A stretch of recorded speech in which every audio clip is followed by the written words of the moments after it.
libota na masia toto na nesengo nzamba za malamu tokoki kotika kobondela nzambe te makambo nyonso oyo ezokomela biso lelo nzambe asaloba yango kala yango lokola biso toza na bitando mikete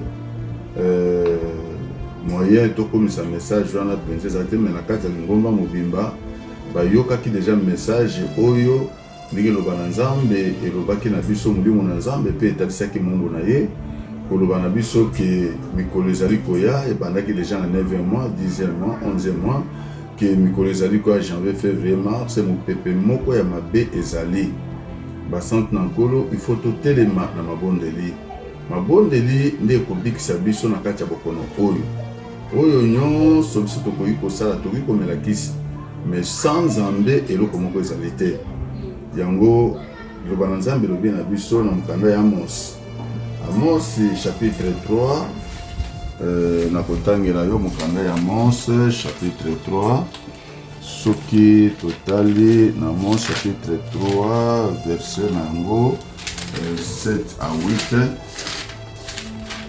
eza na Amos chapitre 3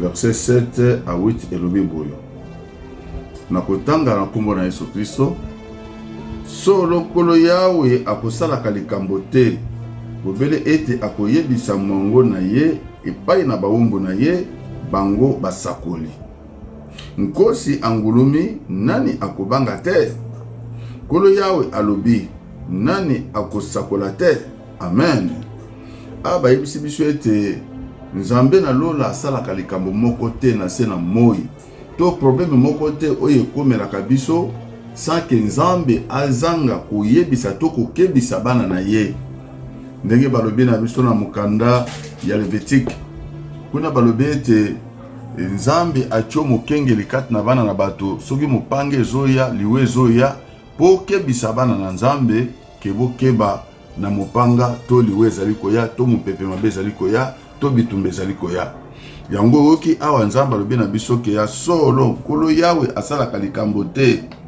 bobele ete akoyebisa mongo na ye epai na bawumbu na ye bango basakoli nkosi angulumi nani akobanga te kolo yawe alobi nani akosakola te amen yango nzambe muto alobi na biso ke ye asalaka likambo moko te na se na moi sanke ayebisa na bawumbu na ye nzambe arevelaki mungu na ye oyo atelemi liboso na yo oyo azoyebisa sango oyo koyebisa bana na nzambe ke bokeba mopepe moko ezali koya mabe moko ezali koya yango wana basante na nkolo eloko na koyebisa yo ezali ete longola kobanga zala na kondima pe mikaba epai na nzambe meme lokola tozali kokutana na kati na lingomba te landa mateya oyo ekolendisa yo ekofungola manisa na lola na suka na kopesa yo bapsaume to bapriere oyo eza efficace oyo ezali kotalisa ke nzambe atikaka bana na ye te mopepe oyo abi okoyoka yango kasi ekokoma na ndako na yo te amen yango wana bana na nzambe oyo abino serviteur apôtre Jean Yangala oyo azali kokamba ekelesia na kati na Kigoma 8 na komina Barumbu oyo nzambe apesi message mpona kokomisa epai na bana na nzambe bana na nzambe maladi oyo eye ezali poyo mwana na nzambe okufa te ezali mpo ete nguya na nzambe emonisama ndenge Yesu tango bayaki kobenga ye na ntina na mwana azalaki na maladi alobi mwana wana pasi wana ezali po kufa te ezali mpo ete nguya na nzambe emonisama yango wana basante na nkolo soki tokotala na kati na buku esanto na mukanda ya psaume mukanda ya loyembo na Davidi psaume 91 kuna makomi masanto ezoloba na biso nini kuna na kati na psaume 91 yawe nzambe na lola alobi na monoko na mosakoli na ye mpona koyebisa yo ke maladi mabe ekokota na kati na ndako na yo te natangi na kombo na Yesu Kristo psaume 91 na bani na verset 1 na ke nango tina 16 kuna balobi boyo oyo akofandaka kati na esika na kopemaka na oyo aleki likolo akopemaka na se na elilingi na nguya nyonso. Nakoloba epa na Yawe ete yo ozali nkolo na ngai. Yo ozali nkolo na ngai. Epai na Yawe ete ozali ebombelo na ngai pe ndako na ngai makasi. Nzambe na ngai oyo akondima ngai.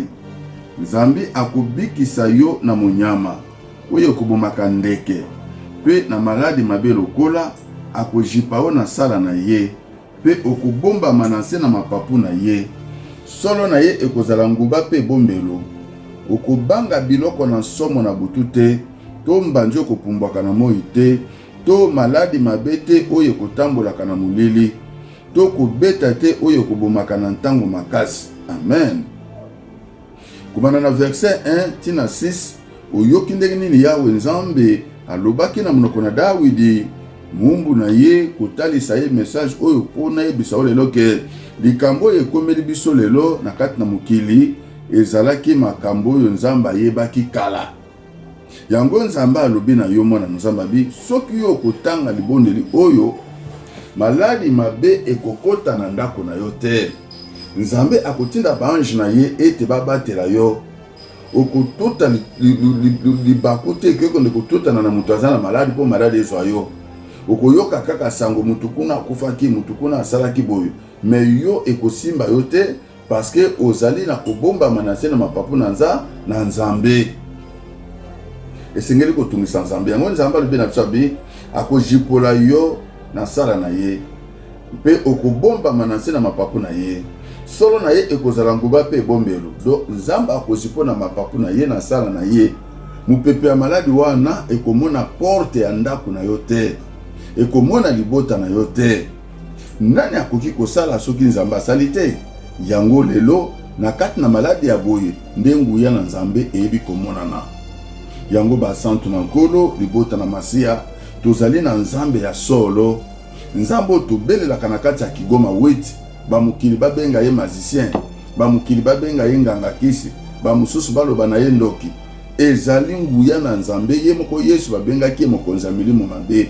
Soki bakobengaka oyo magicien parce que bazomona bikama oyo Nzambe asalaka na mabele oyo ya Kigoma wete na kati na komina Barumbu. Amen. Ndo moni awa Nzambe alobete maladi mabe ekokota na ndako na yo te.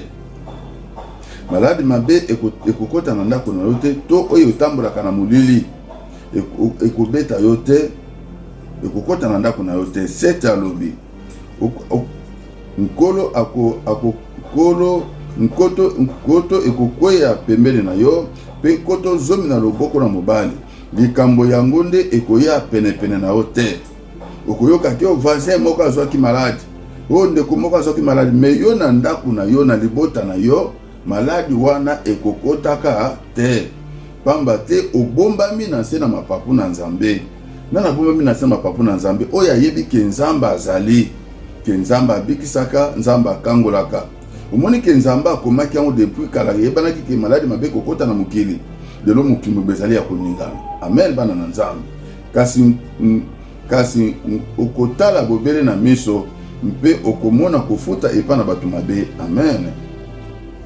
Bo bazali ya Nzambe bakotala kaka na miso. Bakobanga sangwana te, bakobanga eloko moko te, bakobuka mabolongo na se. Basantu na nkolo muto ya batelaka oyo abikisaka eza Nzambe.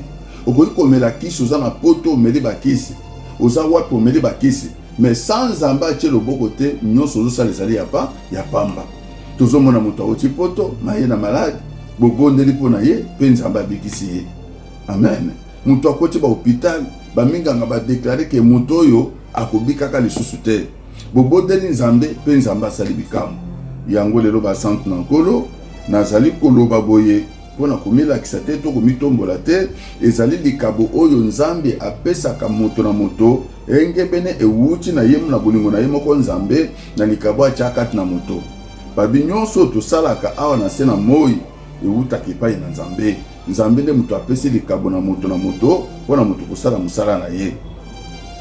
Nzambe oyo Yawe ozali ebombelo na ngai, esili yo kozalisa oyo aleki likolo efandelo na yo, mabe ekokoma epai na yo te. Wana na verset 10 alobi mabe ekokoma epai na yo te, maladi mabe ekokoma na ndako na yo te. Amen.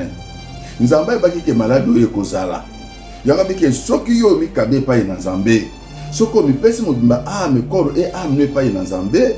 Maladi oyo ya mabe ekokotaka na ndako na yo mokolo moko te. Amen.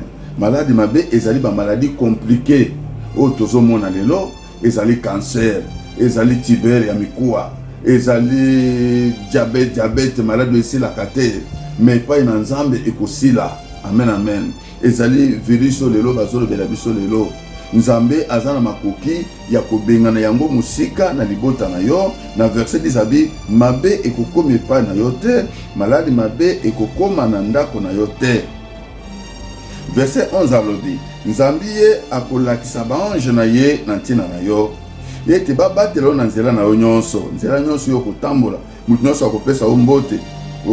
Na peso na makanisi mabe parce que naza antenne maladi ekosimba yo te pe ya kokama azozela lobi ayokake yo fièvre ekwesi yo to bamemi na hôpital azoka kozali nzoto kolongono pamba te obombami na se na mapapu na Nzambe. Bakotombola yo na maboko na bango ete otuta litambe na yo na libanga te. Nzambe akotombola na nzela yo kotambola ke lokolo na yo etuta libaku te. Okutana na mutu ya mabe, okutana na mutu azana maladi mabe, okutana na ndoki azana misala mabe, ete mupepo wana ekokoma epai na yo te. Okotambola likolo na nkosi mpe etupa, okonyata mpe nkosi mpe nyoka. Nakobikisa ye mpo ete ye azali kolinga ngai. Alleluya. Soki yo olingi Nzambe, Nzambe akobatela yo, Nzambe akobatela yo ete okutana na batu mabe wana bazala musika na yo. Na nzela no tango yo zoleka, batu wana bakozala te. Tango yo pesi mukongo aleka ikakao. Piège bango batiaki na ntina na yo, tu ya libota na yo, ekosimba bango te parce que yawe Nzambe azali na yo elongo, yenda azali musungi na yo, musungi abana bitike, Nzambe oyo azali semba bilokota, we alokotaka mobula na putulu, pe kofansi se moko na bana mikonzi. Nakobikisa ye mpo ete ye azali kolinga ngai. Nakotombele likolo mpo ete ayebi nkombo na ngai. Akobianga nga pe nakozongisela ye. Nzambe alobi okobenga ye. Nzambe akozongiselo eyano. Na nani? Na oyo andimi kotosa mongongo na Nzambe. Oyo aboyi mabe, aboyi koyina, aboyi kofinga, aboyi makambo nyonso pamba pamba, yango moni lobana na Nzambe asante na kolo ba mususu mona mutu azosambela. Mais prière na ye eza na effet te pona nini? Po munoko wana eza na kotonga, munoko wana eza na koyina, munoko wana eza na kofinga, munoko wana eza na makambo mabe, motema likundu. Ngai na kojala na ye kati na mpasi. Na kobikisa ye mpe na kokumisa ye, na kotondisa ye na mikolo mingi. Amen. Nzambe alobi soki yo tosi mungongo lelo, olandi matambo lelo, Nzambe akotondisa na mikolo mingi na mokili. Yo kukufa te na liwa ya maboko ya bato. Mpe nakomonisa ye kobikisa na ngai. Pe yo komona ke ya solo Nzambe abikisi ngai. Natambolaki na bato bazalaki pembeni na malade, mais Nzambe aprotéger ngai. Nazalaki pe na bato bazalaki na ba problème boye, mais problème wana ezwi ngai te ke kozwa bato mosusu na musika. Amen. Ayekoloba na biso na buku esantu na kati na psaume. Basante na nkolo na kati na psaume 115. 115 biso siko tobandi koyebisa Nzambe ndenge David alobaki na Nzambe. Psaume 115 tobandi na verset 1, tozokele kosuka ata tie na verset 18. Kuna alobi nini? Abi na biso te Yawe na biso te, kasi pesa nkembo na kombo na yo. Pona boboto pe pona solo na yo, pona nini bapagano bakolobaki ete Nzambe na bango azali wapi? Nzambe na biso nde azali na lola. Ye asalaki mpela moko elingi ye, bikeko na bango bizali biloko na palata mpe na wolo. Amen. Abi na biso te, biso tozwa malade te. Na biso te, makambo ekomela biso te. Makambo ya mabe ezala musika na ba oya yo, o basili kolapa ndaye kondima, kotika makambo nyonso ya sia mokili, pona kobila yo Yawe Nzambe na Bibele, Nzambe munene pe Nzambe makasi. Parce que na moni ngonga ebandi kokende kosila, kasi na pumbwe lisumu ke na zuna kati na psaume 17 à 18 alobi nini? Bakufi bakosangolaka Yawe te. Soko bao nyonso bakokitaka na esika na nye, kasi biso nde tokosandola yawe. Ça c'est pepe lobiko na lobiko, amen. Abi bakufi okosangola yawe te. So mutu akufi, eska kolamuka biso akumisa Nzambe te. Malamu ngana bika, malamu yo bika po kumisa Nzambe. Yango Nzambe alobi ete mwana na Nzambe kobanga te mpo na nzala. O biloko ematita loba matisa. Baza komiyeba te nini bazosala. Lobi wana ye wana na église nazali diaconese, nazali prophète, nazali mosakoli boye. Mais makambo ya azosala ezolakisa kazali mutu na Nzambe. Moi pasi ezoya na mboka yo bandi kotombola biloko talo mpona kofaire souffrir bandeko na yo, kosouffrir bandeko na yo, libota na yo. Bana na Nzambe basante na nkolo mingi ya koloba ezali kasi ntango leza mokuse na kati moke nazwi na kati na psaume 118 verset 17 à 18. Okomituna nde nazokota kaka na psaume psaume ezolo makambo ebele eza bapriere moko efficace eza makasi. Yo moni tosambelaka mosantu yawe Nzambe mozu na nguya nyonso ozalaki ozali mpo kozala seko na seko. Donc ozali kokumisa Nzambe liboso parce que ye nde azali mozu na nguya nyonso oyo akoki kodeside lelo tala na États-Unis bokumisaka grande puissance. Joka nde grande puissance ezali Nzambe na Abrahama. États-Unis azali grande puissance te. Grande puissance ezali Nzambe na Elia. Yoka nenga lobi na biso na kati na psaume 118 verset 17 à 18 abinini. Nakokufa te nakobika nde nazongeli lisusu. Nakokufa te nakobika nde pe nakosakola misala na yawe. Yawe apesinga etumbu makasi nde apesinga na maboko nakufa te. Amen. Nzambe atalisinga ki malade ye. Mais Nzambe apesinga na maboko ya malade te nga nakufa te. Parce que ngai sengeli na bika po na kumisa Nzambe. Esengeli yo bika po kumisa Nzambe. Yango basante na nkolo loba na Nzambe lobi na biso ete tout est possible à celui qui croit. Soko tali tout est possible à celui qui croit. Nazali kotali so mwa bilili oyo ezali pona kobangisa yo te. Ezali pona kolakisa yo ke nguya na Nzambe ezali pe Nzambe abikisaka. Tala ndeko wana abeli cancer na kati na cerveau. Mais munganga lembi tosengeli komipesa na Nzambe. Tala ndeko oyo ndenge nini maladi oyo ekomeli ye kati na biloko na se na moyi pona kowelela mapangu bwaki maladi. Mais Nzambe na lola azana makoki pe nguya ya kobikisa ye. Bandeko nyonso tozolakisa na bazali bato bauti bangomba ndenge na ndenge. Tala ndeko oyo babebisi na kati na liboko po ete ayeba na kosimba bozito misolo batekaki esika na bango te. Mais Nzambe ayebi kobikisa ye. Tala ndeko oyo makambo nini oyo ekomeli ye mais Nzambe ayebi kobikisa ye. Eloko eleki yawe Nzambe na makasi eza te. Yango basante na nkolo tala ndeko oyo azali ingénieur akende kosala musala quelque part mais mutu akutaki place akende kosala musala azaki na mutima mabe amonika ye kobotola ye marché abetie munduki ya mulili na lokolo mutu azotambola te ngale melembi mais Nzambe abikisi ye aza pe loposo na biso te mais Nzambe abikisi ye.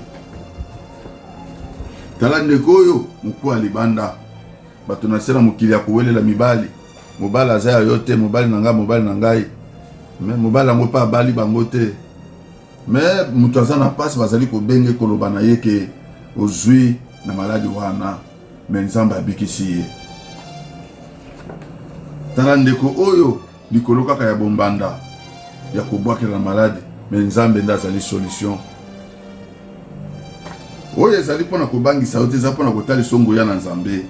Tala ndeko oyo Nzambe abikisi ye awutaki na église moko songolo nakasomoni tokomele na nsima kanisa Nzambe oyo abikisi yo. Tala ndeko oyo babeti ye cancer ye moko aza munganga babeti cancer bamuki balobi oyo esili mais Nzambe na Abraham abikisi ye. Soki tokotala na sawa okomona ke pasi wana ya ye esili kosila esili kolimwa eza lisusu te ndenge omoni yango bongo. Yango basantu na nkolo nazotalisa yo oyo ezali mpona kolengisa yo te to kobangisa yo te. Tala ndenge nini Nzambe abikisi pasi wana na ndenge ekeleki ntina suka ya ndeko oyo omonaki lidusu liboko ezokota musuni nyonso ya mokongo ebebi mais Nzambe abikisi ye. Tala ndeko oyo Satan azonguluma na sena moi kat na bilenge basi babwakeleke malade mpesa ligorodo po ete mobala akima ye babotola libala me Nzambe abikisi ye. Donc eza tellement ebele oyo mwana simi na maboko awa tala ndeko oyo autaki pe na lingoma moko songolo Nzambe pa ye kobikisa ye. Oyo ezali kotalisa nguya na Nzambe ke Nzambe abikisaka. Tala ndeko oyo Nzambe na Abrahama aye kobikisa ye. Ezali kotalisa yo nguya na Nzambe kati na bato na se na moi. Tala ndeko oyo autaki Brazzaville me Nzambe aye kobikisa ye. Donc eza tellement ebele moi ya ko continuer ko kende ti kuna musika ezali te yango nazali kotalisa yo ndeko na ngai kobungisa elikia na yo te, kobungisa kondima na yo te, kobungisa mpiko na yo te. Tala ndeko oyo Nzambe abikisi ye. Tala ndeko oyo babwakele mpesi ya ligorodo Nzambe abikisi ata tache moko ezali susu te. Tala ndeko oyo babwakele mpesi ya fufu soka zokwanya fufu ezokwe ya koyikola mbela ngo fufu bana balia. Tala ndeko oyo Nzambe abikisi ye. Ye yo témoignage na ye. Tala mokolo ya abikaki, mokolo ya atatolaki munene na Nzambe oyo Abrahama Nzambe lizaka oyo asalaka na mumbu na ye apôtre Jean Yangala. Yango basante na nkolo eleki tellement ebele nakasi moke wana yo omoni ematsa kondima na yo biso tozala disrete biso tobondela Yawe Nzambe na bibele Nzambe munene oyo alobi na biso na kati na psaume 118 na verset 17 na kokufa te na kobika nde pe na kosakola misala na Yawe. Yawe apesinga etungu makasi nde apesinga na maboko na kufa te. Eleki malamu kotalela Yawe kasi kolikia epa na moto te. Nde kata psaume 112 kuna lobi Yawe azali na boboto mpe atondi na mawa mpe azali sembo. Moto malamu akosala malamu pa kodefisa akotambulisa makambo penza na boyenge bene kodefisa kosunga pe bandeko o bazana eloko akolia te na ngonga oyo famille nyonso bazali akolela. Soki yo Nzambe apambola tana ya mwa muke sunga pe libota mususu Nzambe pe akubatiselo mingi na bomoi na yo. Ye akobanga sango mabete verset 7 alobi ye akobanga sango mabete motema na ezali ngwi nane ko chelika ne pana ya motema ne ekitisami akobanga eloko te. Amen amen pamba te Nzambe yiko macha kondima na yo ke yo kobanga sango mabete mesunga bandeko baza pene na yo o bakangami na ndako na ngonga oyo eloko ya kolia ezali te emusala ya kosala ezali te. Tika liloba oyo ezo esika kati na baoyo ya Nzambe yango na pesho mabondeli oyo tozala na kati na psaume 25 ubani na 1 nango tina suka. Tozala na psaume 41 ubani na 1 tina suka. Tozala na psaume 91 ubani na 1 tina suka. Tozala na psaume 61 ezala na 1 tina suka. Tozala na psaume 88 ubani na 1 tina suka. Tozala na psaume 3 ubani na 1 tina suka. Psaume 25 on a pesi na ebandeli wana ezali psaume oyo ezalaka purification pe komile lepai na Nzambe kosala alliance na Nzambe yango psaume 25. Psaume 41 ezali maladi oyo ya mulili to ya maboko ya bato na muningo kutuboliaki na yesika moko abandi kosepela na tina na kufa na yo yango psaume 41. Psaume 91 ezali po ete maladi mabe oyo ekota na kati ya libota na yo te na nzela na yo te na ndako na yo te. Psaume 61 ezali kolobela pona kobenga na molimo ya kufa na kati na bomoi na yo pe na libota na yo. Psaume 88 ezali pe kobenga na molimo ya kufa na kati na libota na yo. Na koyiko baksa psaume 54 ezali protection ke Nzambe a protéger yo pe libota na yo mobimba. Na psaume 3 ezali pe protection Nzambe bo balbike yo kobika te. Nzambe na ngai Nzambe apôtre Jean Yangala azali Nzambe munene azali Nzambe makasi abikisa yo na libota na yo mobimba alimisa mabunga nyonso kosala liboso na ye bo Nzambe ezala kati na bino na kombo na Yesu Kristo amen.